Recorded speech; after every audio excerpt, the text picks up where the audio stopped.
Hank Frecon, welcome to my living room. Hello, how are you? I'm doing good. I'm doing good. Where are you zooming in from? Well, I'm zooming in from a little place called Boyertown, Pennsylvania, not too far from about an hour northwest of Philadelphia, a little bit south of Allentown. So, Great, yeah. great. Well, we have a lot to talk about today. I want to learn all about Source Digital and your family's farm as well. Yeah, that's an interesting backstory for sure. Yeah, There's some relevance when we're talking apples or Apple computers and Apple devices. exactly. Well, let's go to the digital side first, because what you're Sure. doing, I think, is very cool, especially me being in the content producing industry. What is Source Digital? Yeah, it's actually an interesting service. So the simplest thing we do is make anything you want to know from within the video or anything that you want to buy or take action on instantly available to you. So that sounds like a pretty crazy concept, and a lot of times people are like, "Wait, what do you mean?" And so I think it's important to understand a little bit of the history of video. A lot of people think of video as an internet technology, right? But the first commercial was 1947, the first video commercial, right? And yeah, it was below a watch. And in the industry today, we're still using the same basic methodology for monetizing video that we did in 1947. And now that video has become an arguable commodity, right? Look at the quality our friends are doing, out of their iPhone is comparable to the stuff that they used to do back in the 90s, right? We're in a position where we need to start thinking about how to make a more widespread monetization layer on video. And I have a little quiz for you. When you think of any other technology that grew up on the internet, it has one thing in common that video does not. Do you know what that is? No idea. It can measure audience response in real time.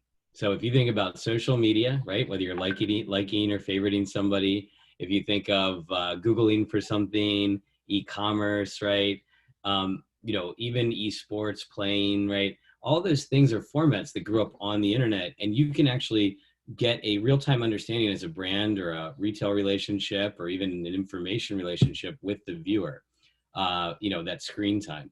And so when you think about it from, a video perspective, it's not like, Disney's competing with, Netflix or, NBC's competing with ABC. It's that all of them are competing with, Facebook, right? All of them are competing with Google, right? Because they're competing for ad dollars. And so if you're a brand or an advertiser or a commerce company, what's the number one thing you're looking for in today's game? You're looking for real-time relationship and understanding.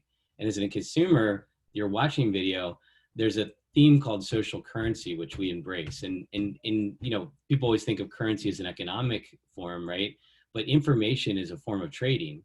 And, the things that you acquire knowledge from video are things that you use every day without even thinking about it to trade in circles. Like what I know about, in Star Wars might be a little way of me levering up on you, right?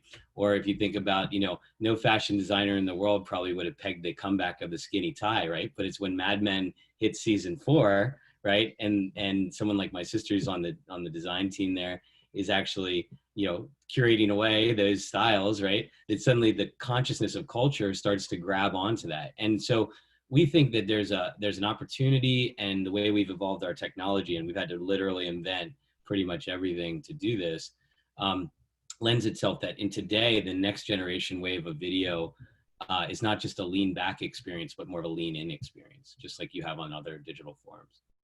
How did you come up with the concept and recognize that the market was missing what you're providing?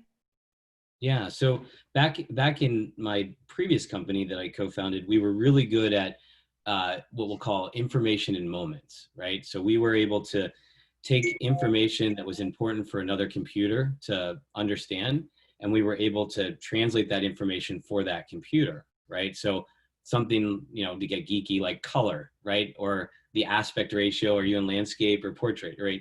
These kind of changes in the moments are important for computers to make decisions with.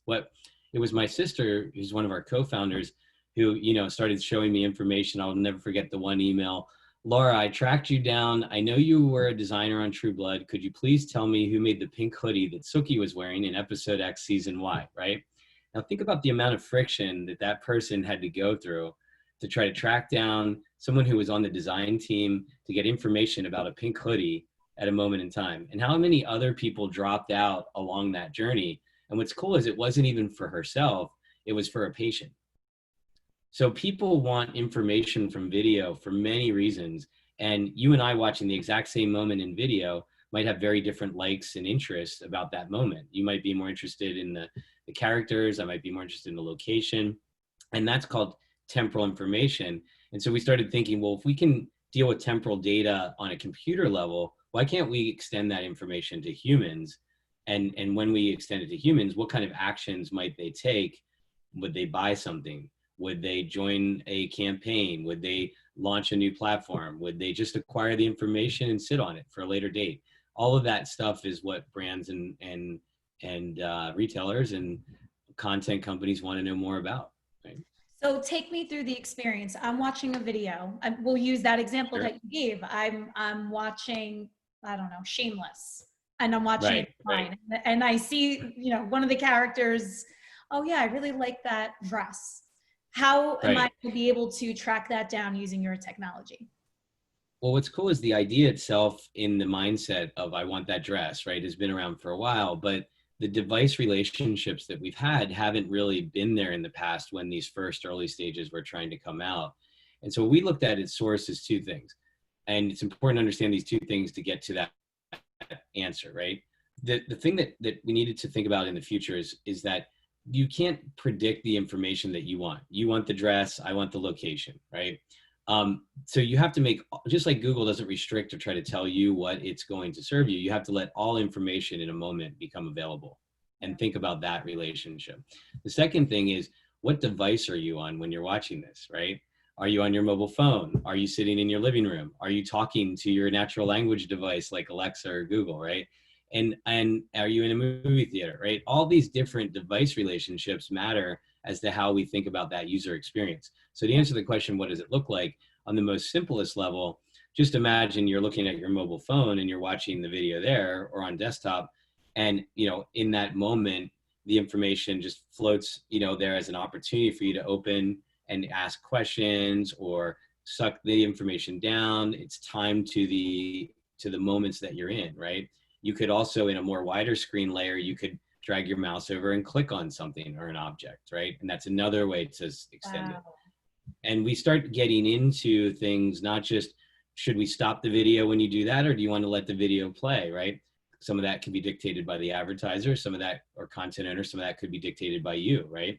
Maybe you're looking at this we're doing a lot of festivals right now. And so maybe when you're looking at a festival, you just want to let it play.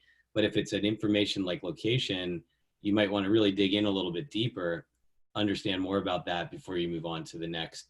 So it really depends on device, on content format. And so we created the flexibility to go anyway. We also have a rollout coming that allows you to work from your living room, just like Shazam. So you can use your device to go that way. We did some demos at CES about, integration with Alexa. So Alexa asks Source, what Andrew Lincoln's wearing right now, or what location is that? And she'll answer, right? And so there's lots of different ways to think about the relationship. And our job is to make it as frictionless as possible. That is so cool. And in reading about Source, this is available for Fortune 500 companies to utilize, and then also small businesses. Right. So our job is to think about, as any startup-y kind of company goes, you have to think about how you enter the market, right? Yeah. Some companies enter the market and swing for the fences, by going very wide and very consumer oriented. Some go very upscale, enterprise focused. What we are doing is entering the market in a way that really tries to align with the content owners and the content creators, right? Because it's those people that are being disenfranchised by the big four-walled gardens, right? They're the ones that are, making something that is their art or their business or whatever, and they're forced into these very tightly coupled mediums where they don't have that relationship to consumer. And even the big companies that once were the giants, like the NBCs of the world, are fighting for space against the Facebooks of the world who have much greater market caps, right? And so giving them that opportunity to reach their consumer and have a relationship is what we're doing first and foremost. Then as we get our tools more user friendly, more, then at that point we start rolling. And it is my dream that one day, somebody like our marketing director at our apple orchard could just make a video in the orchard of the blossoms and tie products to that, and natural wildflower honey and stuff like that. So Yeah. there's definitely a wide spectrum, of use. Yeah, well, I'm happy you brought up the apple orchard, because that leads me into the other half of your story. You're a third generation farm. That's right. My family started the farm in 1944. So. Wow. And what's the name of it? It's called Frecon Fruit Farms, Frecon Orchards. So we actually started out as a wholesale fruit grower and packer. And then, as each generation has sort of evolved and the times have evolved, right now, we're best known in the Philadelphia and surrounding areas as a destination in a lot of ways, and purveyor of fresh fruit. So we also have a cider company. So we have a lot of value added products. So we have a Frecon cidery, and we do hardened ciders, very, very much like craft beer is a thing. Like, we're a craft cidery. So, we have very, very great ways healthiest way to get a buzz, as I say. So. Could people go apple picking on your farm? You can come apple picking. I think, Saturday Night Live did a funny episode, if you've seen that, about apple picking. But yeah, we're that. You can come out to our orchard. You can, pick apples. You can, roam around, get some open space. We have music, live music, those kinds of things. So it's pretty fun. I just love how you have two totally different worlds that you're immersed in, right?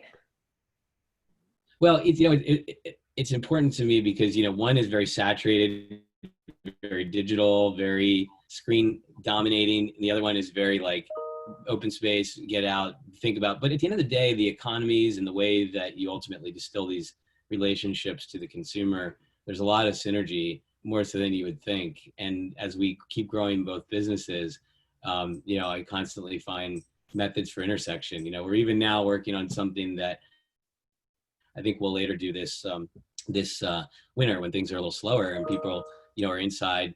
We're going to be looking at cooking classes where you can preload your ingredients, right? And, stream that cooking class, and you'll be able to buy the products or get them ahead of time and then remake that things and work with our chefs that are, some of the experts in the area that deal with a lot of prepared food strategies or things like that, or really great ways to bake a pie, an apple pie. So we're going to be creating some cross section that way for sure. That's very cool. Well, where can people find out more about Source and the farm? Sure. Source is very easy, and so is the farm. You can just Google sourcedigital.net, right? Or Source Digital. And then on the farm side, you can just Google Frecon or Frecon Farms, and both will quickly return a result. So. Great. Well, this was so much fun, Hank. I want to go to your farm. Do you grow Suncrisps?